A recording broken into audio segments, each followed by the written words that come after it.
Di balik pesan Kiai Haji Hasbullah Said di Menara Masjid Ponpes Bahrul Ulum Jombang.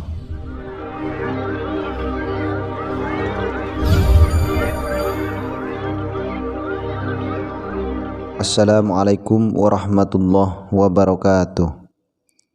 Bismillahirrahmanirrahim.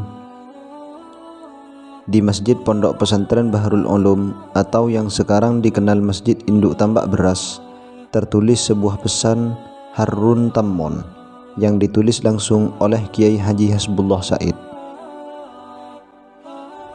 Diceritakan dalam sebuah kesempatan di kurun waktu sekitar 1920 sampai 1925 Masehi, setelah melakukan tirakat dan riyadhah yang cukup panjang, Mbah Hasbullah meninggalkan tulisan pendek yang ditutupi dengan kain satir di menara Masjid Pondok Induk Pondok Pesantren Bahrul Ulum Tambak Beras Jombang.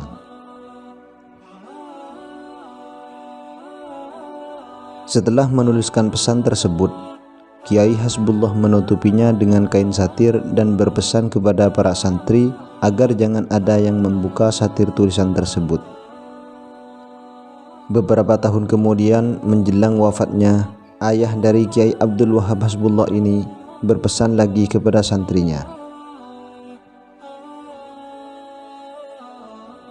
"Kalau misalnya aku sudah meninggal, katakan kepada Wahab untuk membuka tulisan di menara pada tahun 1948 kelak," ujar Kiai Hasbullah. Setelah memberikan pesan tersebut, selang beberapa bulan kemudian beliau wafat dan kursi kepengasuhan diemban oleh Kiai Abdul Wahab Hasbullah. Selama menjadi pengasuh pesantren, Kiai Abdul Wahab mengalami masa-masa sulit karena selain harus menjadi pengajar yang baik bagi santri, beliau juga harus berjuang melawan penjajahan Belanda. Jiwanya merasa terpanggil untuk turut berjuang memerangi penjajahan di bumi Nusantara. Dalam usaha perlawanannya kepada penjajah tersebut, beliau mendirikan beberapa aliansi perjuangan kemerdekaan, termasuk diantaranya Nahdlatul Wathon, Nahdlatul Tujjar, dan Barisan Hizbullah.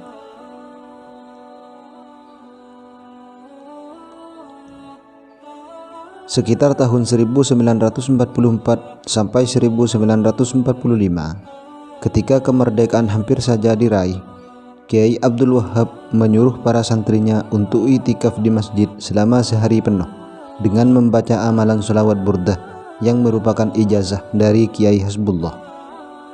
Sedangkan Kiai Abdul Wahab sendiri mengambil tempat berbeda untuk melantunkan bacaan tersebut. Beliau memilih menyendiri di dalam sebuah kamar. Saat malam tiba, Kiai Abdul Wahab keluar dari kamar tersebut dan berkata kepada para santri yang masih berada di masjid, "Saya baru saja bertemu Soekarno, berdiskusi banyak dengannya. Dia mengatakan kepada saya tentang kekhawatirannya kalau Indonesia akan jatuh ke tangan penjajahan yang lebih kuat setelah Jepang ini. Lalu saya menyarankan sebuah keputusan hukum kepadanya. Keputusan di mana suatu negara yang diambil alih oleh orang asing dan memberikan kesengsaraan terhadap masyarakat wajib hukumnya diperangi," terang Kiai Wahab. Para santri pun tercengang, seolah tidak mengerti apa yang dimaksud oleh Kiai Abdul Wahab, karena kamar yang ditempati beliau terkunci rapat hingga beliau keluar. Setelah kejadian aneh tersebut, pasca kemerdekaan, tepatnya pada tanggal 22 Oktober 1945, Hadratus Syekh Kiai Haji Hashim Asy'ari mengeluarkan fatwa resolusi jihad, yakni perintah perang kepada seluruh umat Islam di Nusantara. Diyakini oleh beberapa sumber bahwa resolusi jihad tersebut ada keterkaitan erat dengan fatwa yang dikeluarkan oleh Kiai Abdul Wahab. Kemerdekaan memang sudah diproklamirkan, namun tetap saja belum sepenuhnya bisa dinikmati. Terlebih setelah resolusi jihad digulirkan, muncul agresi militer Belanda 1 pada tanggal 21 Juli 1947. Karena agresi tersebut, wilayah Indonesia semakin menyempit.